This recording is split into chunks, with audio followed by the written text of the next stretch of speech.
Welcome to this Zentangle Quickie. My name is Heather Hartwick Gladden. I'm a certified Zentangle teacher, and today we're going to take a look at the tangle bumps from CZT Sue Jacobs.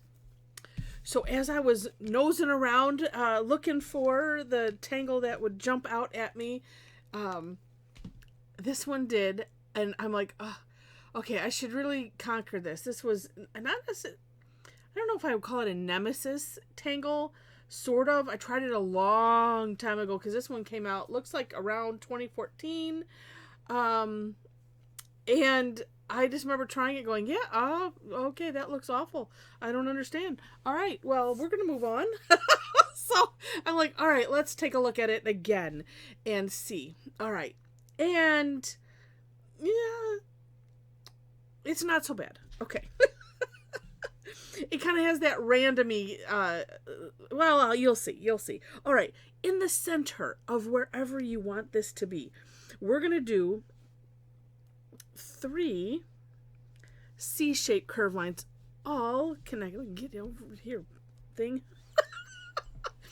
Okay, I move stuff so that way I can tangle where I think it's going to be comfortable, and then I slowly start moving away. It's just silly.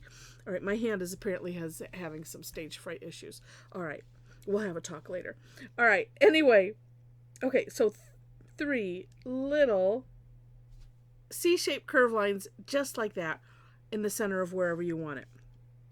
And keep it on the small side because we're going to grow it from here.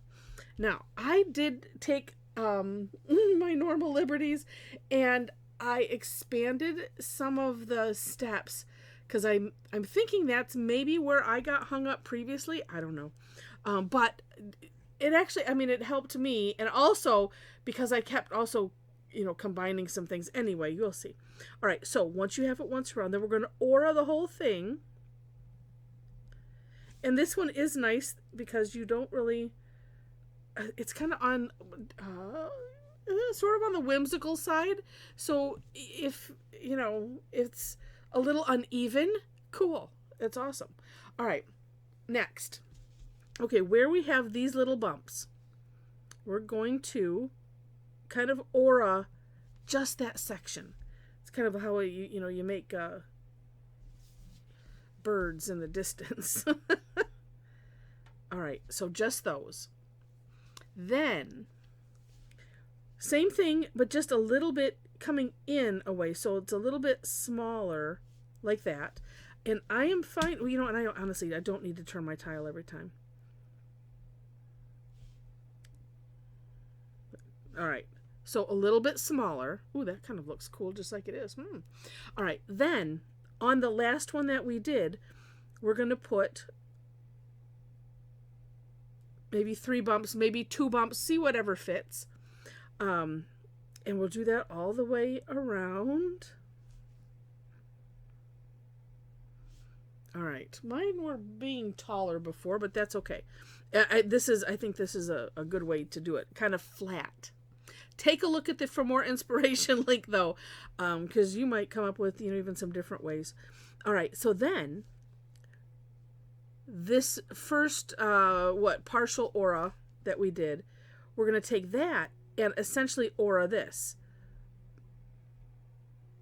All right. And then as I'm looking back, my brain is trying to make it more exact. I think that's what my big problem is, period. My brain is trying to make it more exact than it is. Why those words just came to me right now, and that sums up everything for me. Love it. That is exactly the issue I have with a number of things. And letting go of that. So if you have that issue too, therapy session will be after sometime. But that is the issue. Like my issue with randomness. I want things to be exact so I know, and it's just hard to let go. All right, so once you have this, then in these crevices, we're going to do more, a shape like we just did, right?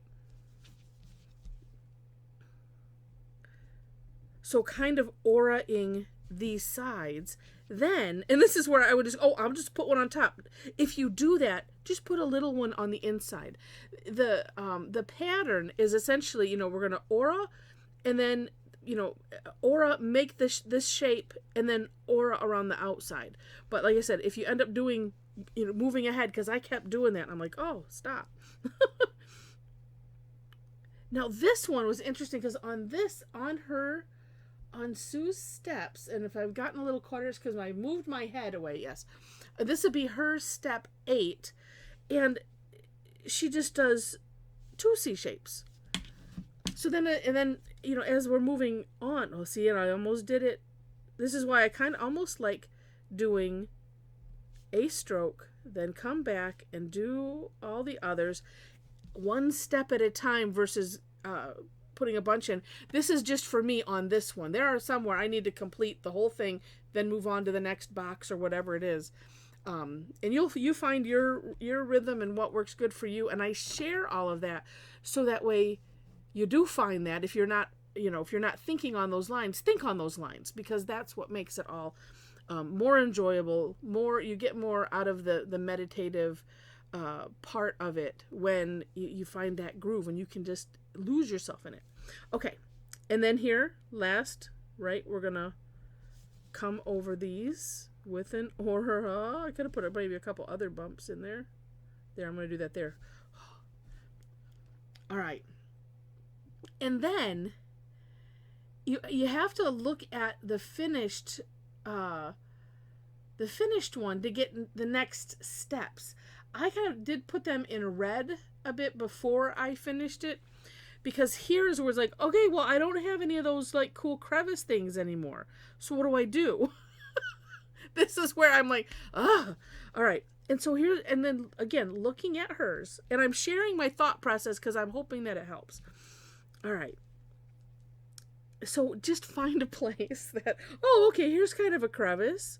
All right, we could do that. And again, looking at hers, she's got some really odd shapes coming from this point out. So you could just aura whatever's there, then come in. It's, the process of aura once, aura again, a little bit inside, make some bumps, hence the name, then come on the outside, make some more bumps, boom, there you go. And kind of like, there's some other tangles. Here's what I started doing too. It was like, okay, well, I'm going to do like that.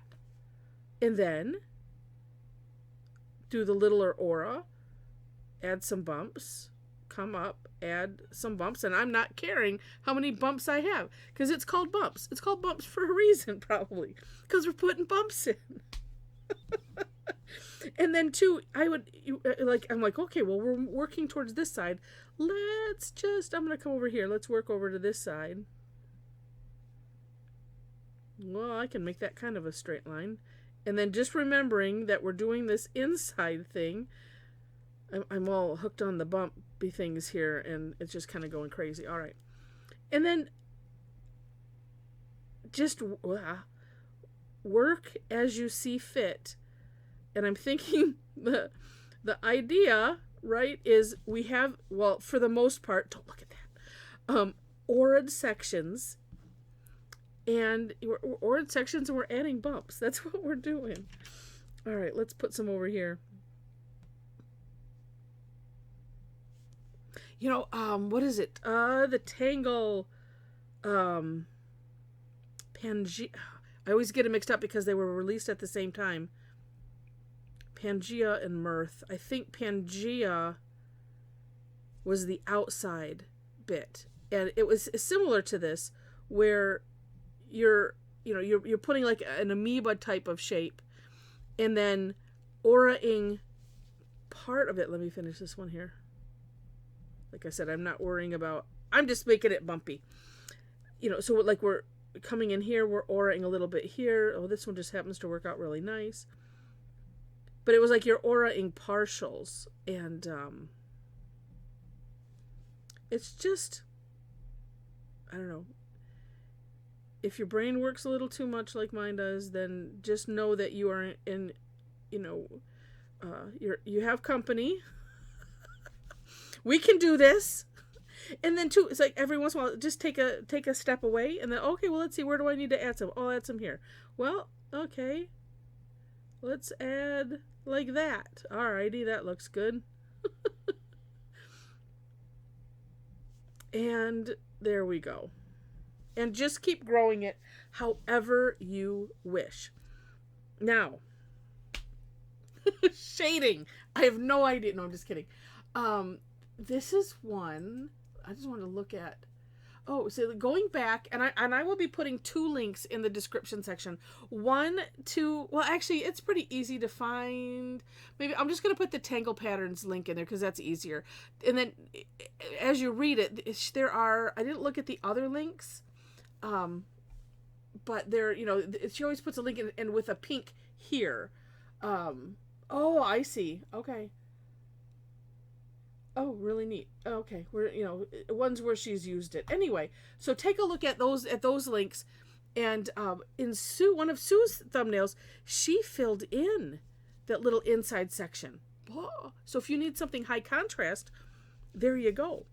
I am thinking one way to deal with shading, easy, is just to shade the entire section. I wanted to add a few more.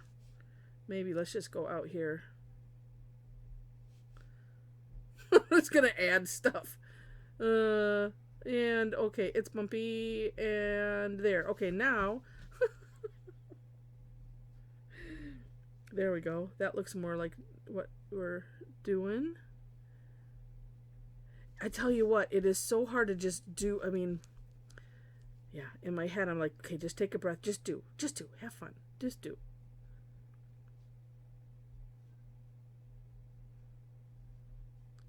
Yeah, that one is really bad. All right, let's add. Okay, let's come over here. We'll even this out a little bit.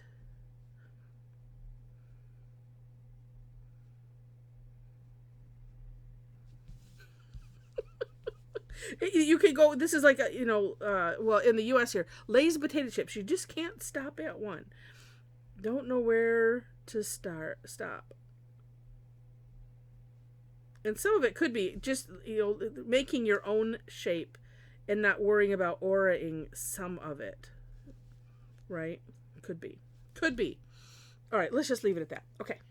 So, some of me was thinking, you could. Oh,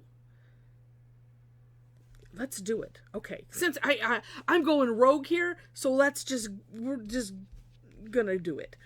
What about, and I'm thinking back to a fun with shading class that I do, and one of the exercises, I'm just gonna follow some of these paths.